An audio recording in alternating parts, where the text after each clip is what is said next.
Hey, good morning, everybody. Welcome to the Ankerstar Wealth Morning Update. Got three exciting topics for you today. First of all, I want to kind of peel back a little bit of what happened with the Reddit IPO and who makes money, who didn't, how it works, that sort of thing, in case you're like, I want to be in on an IPO. Well, there's places to be in, there's places not to be in. And the Reddit IPO is instructive of that. So secondly, we're going to talk about a new number. CNBC ran an article this morning about the new retirement number that people are chasing.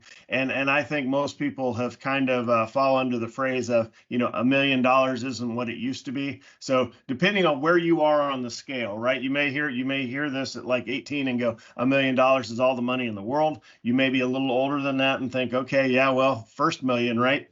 Because I need more than that. Well, Mike's going to talk about what the article says and how that can apply to you. And then lastly, what everybody's waiting for is let's round out the Sweet 16 in our AW Stock Challenge and see who's still on the leaderboard. I'm hoping it's me, but I don't think so based off of some of the stuff I saw yesterday, especially out of Intel.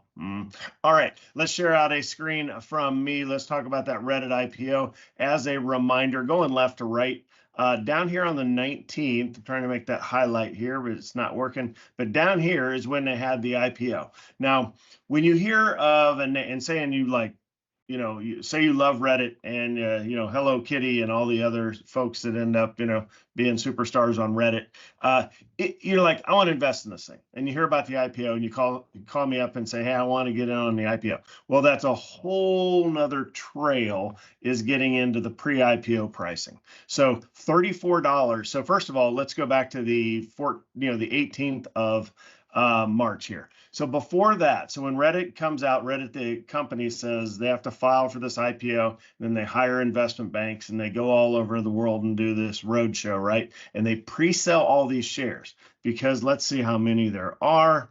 Shares outstanding, 162 million shares. So they go out to these banks and say, hey, do you want in on this? Do you not want in on this? And foundations and everything else. And everybody's like, they allocate, right? So it's like, yes, we'll take so many shares. And they have a pricing range. So if you ever hear them talking about, well, the range is going to be, 14 to 20. That's a pretty big range. Or 30 to 37, whatever the range is. So that way they kind of know what's coming out. And they get all these allocations, right? And these companies pay big dollars for these, high-powered road shows to get everybody to allocate to this so it doesn't fail, because that's the last thing you want.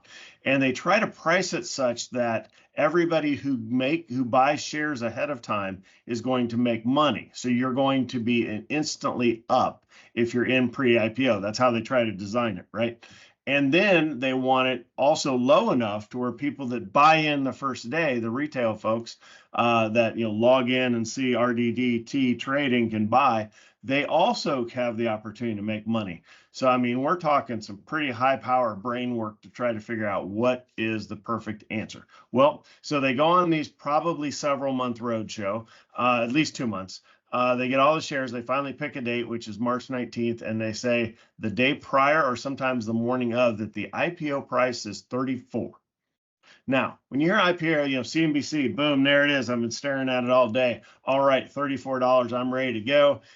So you put a limit order in at like, haha, I'm going to maybe pay 37, right? So you put in a limit order and see if you get filled. Nope, it's going to be way above that, right? Because this one shot right up. But $34. So if everybody pre-IPO, there's some agreement to where they got their shares, and $34,000 or $34 a share, all that money gets collected. And then the first day of trading, you click on this, there's my box I'm looking for. Okay, so it opened at 47. So if you had a limit order in at 37, you didn't get filled, right? It just expired. The high of the day, it shot up to 57.80 and the low was 45.05.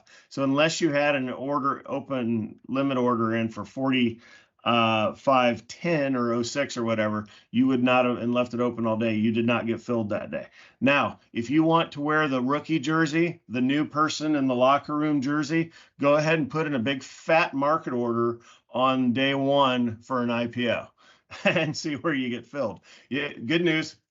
welcome to the game. You're going to get filled, but you're probably up in that, 57 range, right? Because it's just going to whatever the spread is, it's just going to grab the next order and fill. So do not do that, because you could wake up and say, okay, I thought I was going to get 34. I marketed it in at 57. Oh my Lord. And then it closed that day at 50. So you're down, 10, 12, 13% on day one on an IPO that went straight up.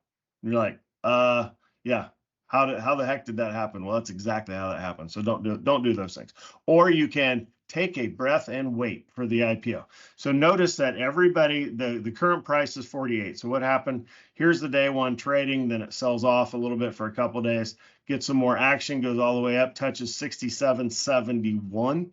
74.90 is the high. And then, people that bought, the person that bought at 74.90 is now down 33%, down here at 48. So this thing's only been open for a couple weeks. I would imagine, I don't have a crystal ball, it's probably going to continue to settle down, right? All these folks that bought here pre-IPO are locked in.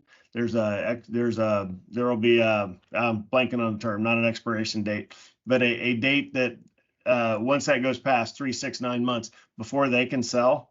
So just realize all these folks back here don't get to realize this profit until whatever time that is goes by. And then once it goes by, then, oh my Lord, there's a lot of selling pressure and the stock can go down more. If you have a photographic memory or you participated in it and stared at it every day, the Facebook IPO was very similar. It opened at 34, went up to 40. People were asking me, I was overseas at the time, we're all kind of watching it. People were saying, when should you buy? And I said, don't buy until $15. At 17, I couldn't take it anymore, so I bought it at 17, like 3 weeks into the IPO, and very happy I did. And it never did hit 15, by the way, so it was a good call to change my mind there. But yeah, these things can get cheaper before they get their feet back under them. So that's all I'm going to talk about there. I just kind of barely cracked the surface. But if you want to participate on the IPO, you need to educate yourself or use an advisor and really understand exactly the math that's going on. All right, I'm going to stop sharing. I'm going to turn it over to Mike so he can tell us all about, now don't get depressed, because you can get there, and Mike's got charts now that say you can get there. The earlier you start and the better you do. But so don't get depressed, but the number moved up. So Mike, what do we have for our new retirement number? The new number, according to the Wall Street Journal, is only, let's see, and I like to show an actual piece of paper, $1.46 million. That is the new level, and I'm going to show a graph here from the Wall Street Journal. That is what people feel is the comfortable retirement number. Now, what I thought was great about this graph on the article is it shows it by demographics. So you can look at the baby boomers as that blue line that at one point they were up to 1.3 million. And in the last couple of years, they've dropped it. So now they're down to 1 million. It's almost like as I become a boomer and I retire or whatever, I'm like, I guess I didn't need as much money as I saved. Hopefully they saved. But for those the generations below, of which I'm in there, it looks pretty consistent, all pointed around that $1.5 million number. Now, the reason why, part of the reasons why, is that some of it is, they said it's less about planning and more about retirement anxiety. More like people that were boomers heard of things called pensions and maybe got in on some of them. I've barely heard of a pension, and my kids, they're like, I don't even know what a pension is. So it used to be you counted on your retirement, your 401k, your pension, and Social Security. Now it's just your retirement, saved up 401k, Roth IRA, and Social Security. And then there's a lot more concern about Social Security nowadays. A couple other things. That number, 1.46 million, went up from 1.27 million last year. So that's quite a jump, a couple $100,000. Another piece of that might be inflation, right? That'd be another thing. Things are more expensive. So those are some of the reasons why. I did think it was interesting in this article. It did say 2% of Fidelity Investments 401k participants have a balance of $1 million or more. So that's a pretty high amount there. And another thing that causes retirement anxiety or anxiety with this number is people have money, but they're not sure to how to invest it.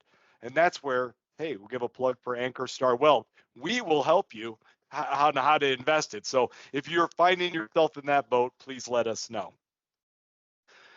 Okay, on to our brackets. All so right. Here, coming into the after one round, we did have two people that were perfect after the first round. It was Steve and Russ. They have been brought back down to earth. Nobody has more than 2 picks remaining. So I'm going to go through yesterday's brackets. Yesterday in the morning, or in the session, Total Energies, the number 16 seed, up 2.81% on yesterday's market. That is a really good number considering what markets did. So number 16, they advance easily. Tesla, that was one of Steve's, I believe, or at least several people had Tesla. No, it wasn't Steve's, but several people did have Tesla.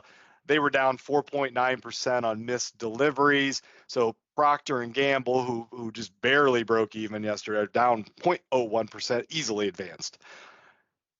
Next, my pick, Wells Fargo. Now we put names in there. So Wells Fargo did advance, knocking off Steve's Intel. Intel had some bad news. And number 2, Meta. There's a powerhouse still advancing, up 1.23% yesterday. Check out these next matchups. Google was down 0.6%. Adobe was down 0.57%. Spencer has Adobe. They eke out a victory over number 1 Google, and a couple people had Google, but anyways. And then the heartbreaker of all the heartbreakers, J&J down 0.03%. JP Morgan Chase 0.04%. I had JP Morgan Chase. Jim had Morgan Chase. Oh, I can't believe it. I hit refresh I hit refresh 5 times hoping that would change. J&J advances. Steve, Alibaba advances over McDonald's. There we go. And we have Verizon also advanced over Merck. So today's matchups, which are happening real time. Here's what we have. And we have with names. So we have Netflix with Trisha going against T-Mobile with Russ. We have Taiwan Semi with Jim going against number 10 SAP. No one claimed them. We have Apple, owned by several, going against Walmart, Trisha and Kelly. So we got somebody's going to get eliminated in this matchup. Yeah. Apple versus Walmart. I haven't looked at it today. And then we have Disney going against Berkshire. No one has Disney, but Pat has Berkshire. So we will have these updates of these, the first 4 to join the Elite 8 for tomorrow. That's all. Thank you. All right, Apple leading Walmart, pretty big, just saying, but a lot of day left to go. So, all right, everybody, thanks for listening in. We will be back to you tomorrow morning, but don't forget we have the IAB tonight at 6:30. You have login information in your inbox, and we will talk to you guys later. Have a good one. Bye.